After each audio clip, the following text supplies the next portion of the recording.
the similarity between the apartheid state of South Africa and the Israeli apartheid state are quite stark. In many ways, of course, the oppression of Palestinians is much worse than anything we experienced in South Africa as Black South Africans. But there are still many similarities. And so in terms of our experience, we regard the Israeli state as being also an apartheid state. The BDS movement is getting more momentum in different countries around the world, mainly in South Africa, which shows solidarity with the Palestinian people in different ways. And now the activists of the BDS there are preparing the campaign of Boycott the Boat in order to prevent offloading of an Israeli cargo ship at Durban port. To talk about that, I have with me via Skype from Johannesburg, Mr. Naim Jeena, the director of the Afro Middle East Center and one of the prominent BDS activists.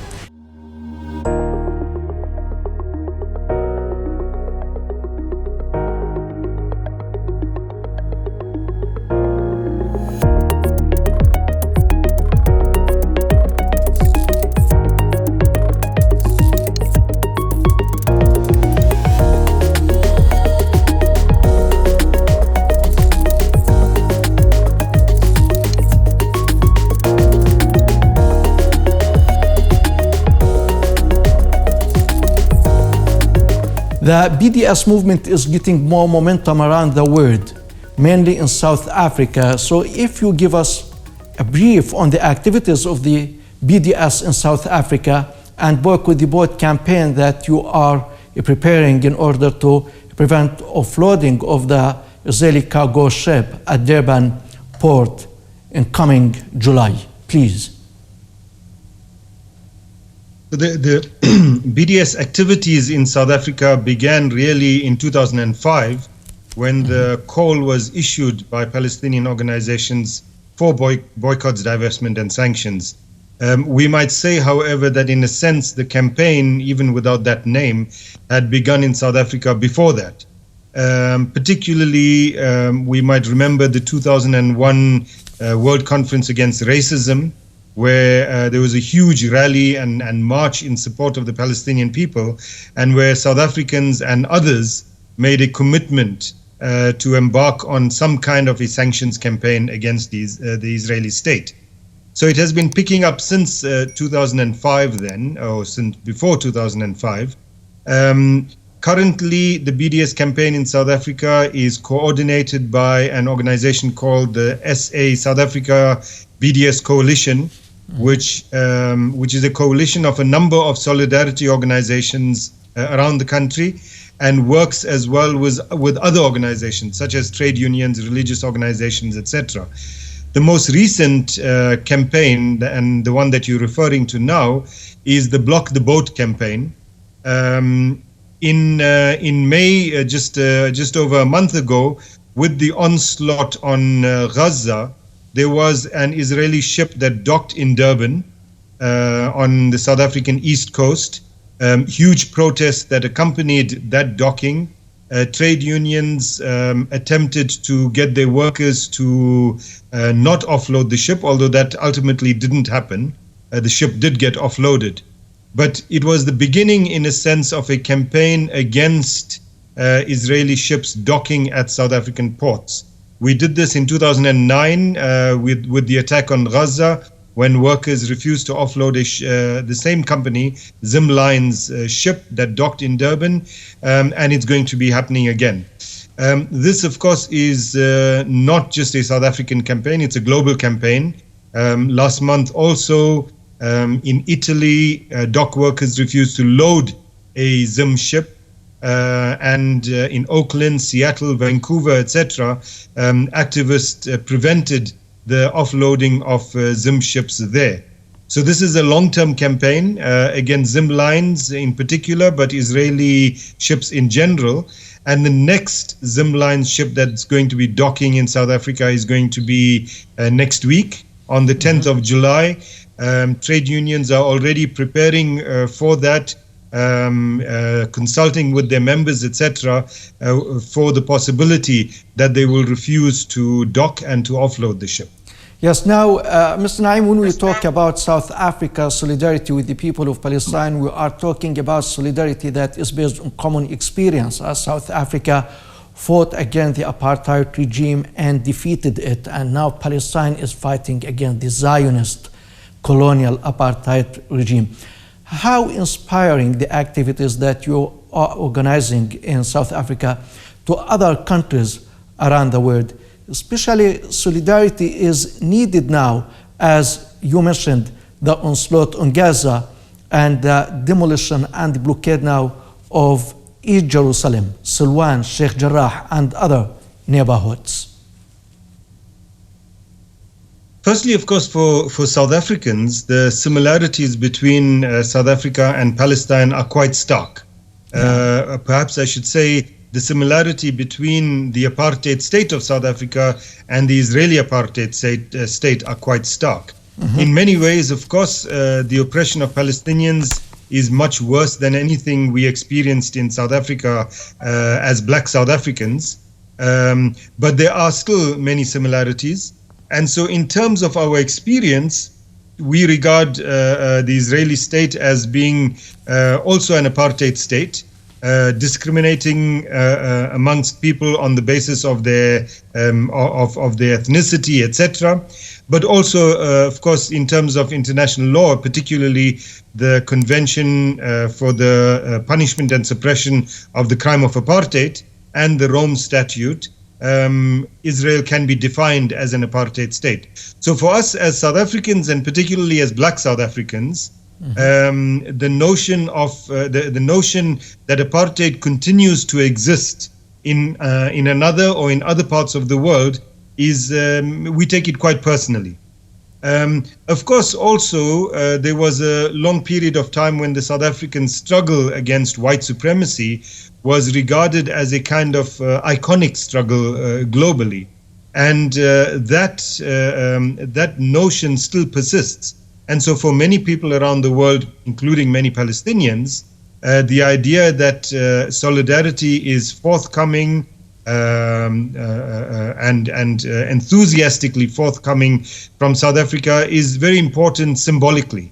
That people who have struggled against apartheid, who have struggled against white supremacy are now and have overcome it to some extent, are now supporting that same struggle in another part of the world. Yes, but we know, Mr. Naim, that the Israeli government was able to penetrate some African governments, normalizing relations and building relations with these governments. Now, to what extent do you think the activists of the BDS in South Africa and other African countries can affect the public opinion of these countries and get their governments back to the track on the basis that rights and justice must overpower money and any other consideration? No, this is absolutely true, of course. From the southern tip of Africa right up to the northern part of Africa, Israel has made huge gains in terms of winning over various African countries to its cause, to support it, to end the kind of sanctions that they previously might have had, to rebuild diplomatic relations, etc. It's a huge challenge for all of us on the continent. And what we are seeing now is the development and the growth of an African-wide solidarity movement, partly to promote BDS on the African continent, but mainly in general in terms of solidarity. So, in fact, this Saturday, there's an online continental rally with the theme Africa Against Apartheid, with speakers from all over the continent, in English, French, Portuguese, and Kiswahili, various different languages, in order to consolidate the BDS movement on the continent and to consolidate Palestinian solidarity on the continent. The challenge against the political and economic elites on the continent is huge. As I say, Israel has made huge gains, won over a number of governments through security cooperation, through provision of weapons, and through using the influence of the United States, etc. The most recent, of course, we know are Sudan and Morocco, two states that are part of the African continent, but also part of the Arab League that have normalized relations. So the challenge is huge, but I think that civil society is now starting to step up and coordinating across the continent, not just in individual countries.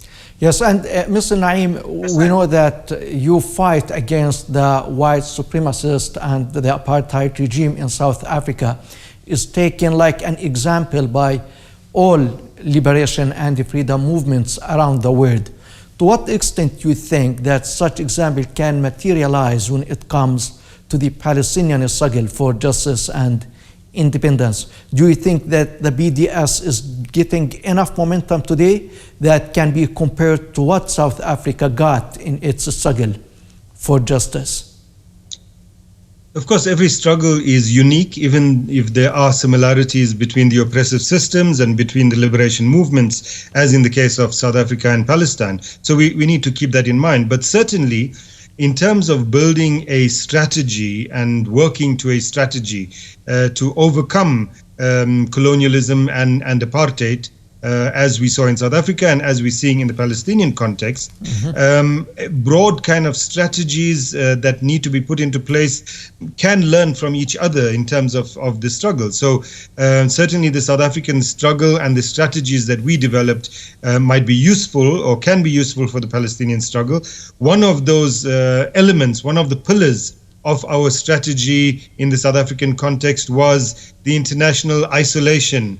So international solidarity and the international isolation of the apartheid state. This is what the BDS movement seeks to accomplish in the Palestinian context, to work towards the isolation of the apartheid Israeli state. The other pillars, I should just say, of our struggle in South Africa, which I think Palestinians should consider, one was, of course, the armed resistance against the apartheid state. Secondly, mass mobilization within the country. And thirdly, the underground movement within the country. And so we as South Africans are very convinced that the BDS movement is a very important and critical part of the broad strategy to overcome Zionism and to overcome the occupation, but that support for Palestinian resistance in all its various different forms, whether in Gaza, in Jerusalem, in the West Bank, in the 48 areas, that support for such resistance is as important as supporting the BDS campaign. Yes, Mr. Naim, my final question to you. You see the suffering of the Palestinian people today in every part of occupied Palestine, but in particular in Jerusalem. While I'm talking with you now, the Israeli bulldozers and Israeli demolition machines are demolishing businesses and houses in the neighborhood of Silwan in occupied Jerusalem. So as BDS activists and justice supporters, what do you say to the people of occupied Jerusalem and to the children of Gaza whose homes were demolished by the Israeli war last May? I must say, as someone who actually does have a house, it's a very difficult question for me to answer, to look people in Jerusalem or in Gaza in the eye, in a sense, and give them a message. But let me say that the struggle is a long struggle, that in our own struggle we also experienced forced removals from our homes, not the kind of destruction that you see in Gaza these days, but certainly forced removals, not the kind of laws that we see applied to Palestinians in Jerusalem, but nevertheless we feel a sense of solidarity. We know that the struggle will be long, but we know that at the end of it we will overcome, that we will destroy these systems of oppression, that we will destroy Zionism, that we will ensure that together around the world, that the dignity of Palestinian people and the homes of Palestinian people will be restored. It will be a long and hard struggle, but we will get there. Yes. Mr. Naim Jeena, Director of the Afro-Middle East Center, BDS activist, thank you very much for joining our program. Thank you. And thank you very much for watching. And from me, Osama Nazal. Have a nice time.